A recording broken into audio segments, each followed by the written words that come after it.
Cinquième capsule, les règles de transformation graphique et des fonctions. Là, on a vu séparément le rôle des paramètres additifs, H et K, multiplicatif A et B. Et puis là, maintenant, c'est le temps de voir c'est quoi l'impact sur les graphiques et sur la règle. Donc, l'idée là-dedans, c'est d'être capable de prendre une règle d'une fonction, même si on n'est pas des spécialistes. On est capable de regarder la règle puis de faire un graphique, ou bien, comme vous voyez devant vous, voir un graphique d'une fonction, dire « Ah, ça appartient à telle famille de fonctions, je connais la famille, je vais analyser les points, je vais voir ce que ça donne au niveau des paramètres, je vais être capable de trouver la règle. » Alors, je vous rappelle que le but de cette année, c'est pas de devenir des spécialistes de toutes les fonctions, juste de comprendre c'est quoi le rôle des paramètres. Donc, si on est capable de trouver les paramètres, ben quand on va apprendre la fonction quadratique au troisième chapitre, ça va bien aller. Et dans la prochaine capsule, il va avoir la fonction partie entière. Là, on va analyser de A à Z les 4 paramètres. Il faut que c'est important de comprendre ça. Aussi, ceux d'entre vous qui, l'année prochaine, vous voulez continuer un SN de 5, le but, moi, je considère que si vous faites ça, c'est parce que vous avez un objectif, vous voulez avoir les sciences naturelles de 5, ben, on va voir beaucoup de fonctions, puis si vous comprenez les paramètres, ça va être beaucoup plus facile. Alors, on se lance. Pour déterminer la règle d'une fonction à partir de sa représentation graphique, on peut analyser les transformations faites par rapport à la fonction de base du modèle, c'est-à-dire de la famille. Pour ce faire, une analyse des points transformés peut être aidante. Il y a des gens qui vont découvrir d'autres façons, ils vont avoir de l'intuition. À un moment donné, on finit par comprendre. Il y a des gens qui comprennent, ils regardent la fonction puis ils sont capables de voir des liens. Sinon, la méthode que je vous montre là, elle est à toute épreuve. Si vous vous êtes pas trompé dans l'algèbre qu'il faut puis dans l'analyse, ça va fonctionner. Donc, ça ne demande pas une intuition pour être capable de trouver les règles de fonction. Premièrement, on regarde ce graphique-là, pardon. En bleu, c'est celle qu'on cherche. Alors, je vais l'appeler G. L'autre, je l'ai mis en rouge, mais en pointillé parce que elle est seulement là pour nous aider à voir le lien entre les deux. Normalement, celle en bleu suffirait de comprendre que le modèle de fonction qu'on a là, c'est un modèle de fonction valeur absolue. Là, je vais l'écrire f. Alors, la fonction de base, f de x égale valeur absolue de x. Puis la fonction transformée, mais c'est ça qu'on cherche. On sait que ça va nous donner une fonction transformée avec les valeurs absolues. Donc, à la fin, là, ce qu'on va trouver de tout ça, on va appliquer la règle générale à la fonction valeur absolue. Donc, on peut tout de suite déterminer que g de x va être égal à a, que multiplie une valeur absolue. À l'intérieur, il y a x moins h. Donc, je vais vous mettre tous les paramètres en rouge. A, B, h et k. C'est ce qu'on cherche. On cherche les 4 paramètres. Ça va nous donner ça, valeur absolue. Ça, il faut que ça commence à rentrer cette façon-là de passer de la recette générale à la famille, le modèle qu'on a nous autres. Alors, c'est ce qu'on cherche. Ce qu'on va faire, c'est qu'on va aller analyser des points intéressants de la fonction qu'on cherche. Donc, la fonction bleue, si on regarde ça, évidemment, son sommet, c'est un point important. Après ça, on va s'aider. On va aller se trouver des points, des coordonnées qui fonctionnent bien. Moi, je vois très bien celle-là, là. Essayez d'en trouver d'autres. Mettez ça sur pause, essayez d'en trouver d'autres. Vous devriez avoir trouvé celui-là, celui-là et celui-là. Ça en est qui aide.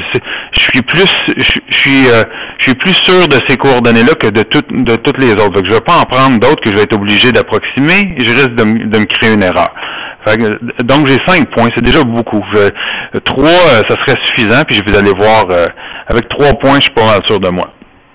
Là, ce qu'on va faire, c'est qu'on va aller chercher les points homologues de ces points-là dans la fonction de base. Normalement, là, le sommet, c'est 0, 0.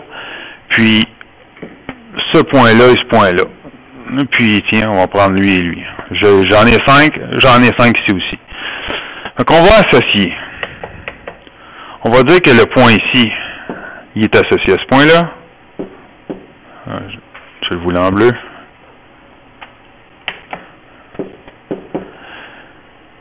On va appeler lui B', C', D' et E'. J'en ai trop, là. C'est juste pour voir l'idée de comprendre comment ça marche. C, D et E. On n'est pas obligé de les nommer quand on fait ça, là. C'est juste pour nous aider, pour vous aider à comprendre où est-ce que je m'en vais. Si je prends le point A, je change ses coordonnées toujours de la fonction de base. La fonction de base qui est valeur absolue de x. Puis la fonction transformée, c'est ce que je cherche. G de x égale A, B, H, K. A, B, x moins H plus K. Les fonctions, donc on dit, je vais en prendre juste 3, c'est assez. Donc, je vais prendre le point A, B et D. A, 0, 0. Je vais les placer en ordre croissant des x. Donc, x vaut moins 1 ici. Moins 1, 1, 0, puis après ça, 1, 1. Okay, donc, ça se trouve être le point A. Ça, c'est B. Et ça, c'est D. Si je pourrais être sûr de mon affaire, ouais, c'est ça. OK. Et on va faire la même chose de l'autre côté. Je vais aller chercher les coordonnées. Donc, lui, le point A va avec le point A' qui a une coordonnée 4, 1. Ça, c'est la coordonnée du point associé. 4, 1. Celui-là, 1, 1, le B va avec B', 5, 4. Ce que je fais là, c'est sans danger de me tromper. Vous allez voir que les paramètres, ils vont dépendre des points que j'ai sortis. Si c'est des points qui vont ensemble, c'est logique, ça va fonctionner. D vaut moins 1, 1, il est associé au point D', 3, 4. 3, 4. Puis regardez, c'est logique ici aussi. Le X vaut 3, 4, 5. Il est croissant aussi. J'ai pas changé l'ordre, donc ça va. OK. Là, ce que je fais, je vais commencer par un point facile à détecter. Là, je vais effacer ceux qui ne sont pas importants.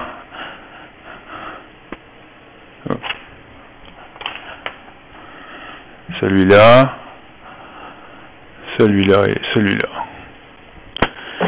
Le sommet. Le sommet, c'est toujours révélateur. Le sommet A, 0, 0 est devenu 4, 1. Là, ce que je vais faire, je vais utiliser ma règle. X sur B plus H, A, Y plus K. Malheureusement, je connais ni B, ni H, ni A, ni K. C'est justement ça le but. Je cherche, on est à la recherche des 4 paramètres. Que valent A, B, H et K? Les premiers qu'on va trouver, c'est H et K. Puis, quand on a un point remarquable comme 0, 0, on sert de celui-là. Là, la stratégie est la suivante. On remplace les valeurs de X et de Y dans la règle en haut. Donc, si je prends le cas ici, le point 0, 0, si X vaut 0, je vais avoir 0 sur B plus H. AY, donc A fois 0, 0 plus K. Autrement dit, on peut dire que H, donc 0 sur B, ça donne 0, plus H, ça vaut H, K. HK vaut 4, 1. On n'a pas le choix. Ça veut dire que H vaut 4 et que K vaut 1. C'est terminé. Voilà ce qu'on vient de faire. On va le réutiliser tout à l'heure. On vient de trouver ici que H égale 4 et que K vaut 1. Mais ce qu'on a trouvé là, c'est bon pour toute la fonction. Alors, tout de suite, en haut, je peux aller commencer à remplir ce que j'ai déduit. J'ai X sur B, que je connais toujours pas B, mais je connais H maintenant. C'est plus 4. AY, A, je le connais toujours pas. Y plus K, mais lui, je le connais, il vaut 1. Et on va utiliser cette information-là. Là, maintenant, on va prendre le point D, on pourra prendre le point B. On va en prendre un pour déduire les paramètres qui nous manquent, puis l'autre, on va valider avec, pour s'assurer qu'on a bon. Donc, je vais prendre le point D moins 1, 1. Alors, même raisonnement qu'on vient de faire là. Donc, je prends x sur b plus 4, ay plus 1. X sur b plus 4 vaut 3. Ay plus 1 vaut 4. Donc, commençons par x sur b plus 4. X sur b plus 4 donne 3. X, j'ai oublié de le remplacer. X vaut moins 1. Il ne faut pas oublier qu'on prend la valeur de base. Donc, moins 1 sur quelque chose plus 4 donne 3. Alors, moins 4, j'isole. Moins 4, moins 1 sur b égale moins 1. Ben, on vient de trouver que b vaut 1. On n'a pas le choix. B vaut 1. On vient d'en trouver un autre. B vaut 1. On va écrire ça là. Et on fait le même raisonnement encore avec ay plus 1. ay plus 1. Mais là, je remplace y par la valeur 1 du point D là, que j'avais tout à l'heure au départ. A fois 1, ça donne A plus 1. Et ça, c'est supposé donner 4. C'est supposé donner le 4 qu'on a ici. Là. Alors, A plus 1 donne 4. A vaut 3.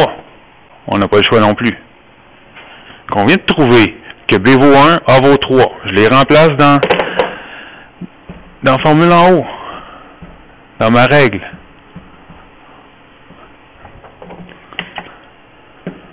Alors, 3y plus 1 et x sur b, x sur 1. X sur 1, ça fait x. On va écrire ça le plus simplement possible. Voilà, x plus 4, 3y plus 1.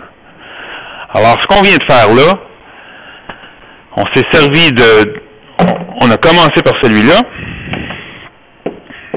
Ensuite, on est allé trouver, donc ici, on a trouvé h et k.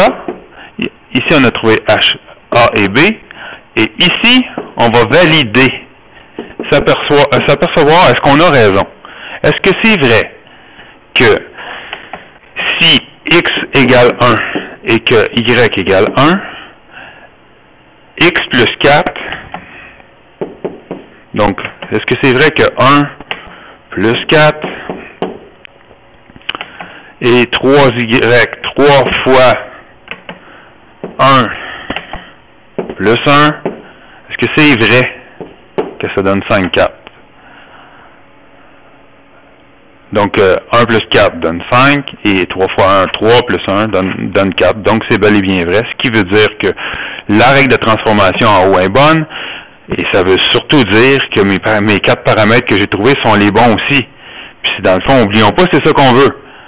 Là, je pourrais m'amuser, je pourrais valider avec d'autres points. Les points que j'ai effacés, je pourrais voir s'ils fonctionnent aussi. OK? Je vous laisse le plaisir de faire ça. Et là, maintenant qu'on a trouvé A, B, H, K, A égale 3, B égale 1, H égale 4 et K vaut 1, ben, il me reste juste à substituer dans ma règle. On obtient ceci. 3, valeur absolue. Je n'écrirai pas 1 fois une parenthèse, c'est inutile. X moins H qui vaut 4, ferme la valeur absolue, plus 1.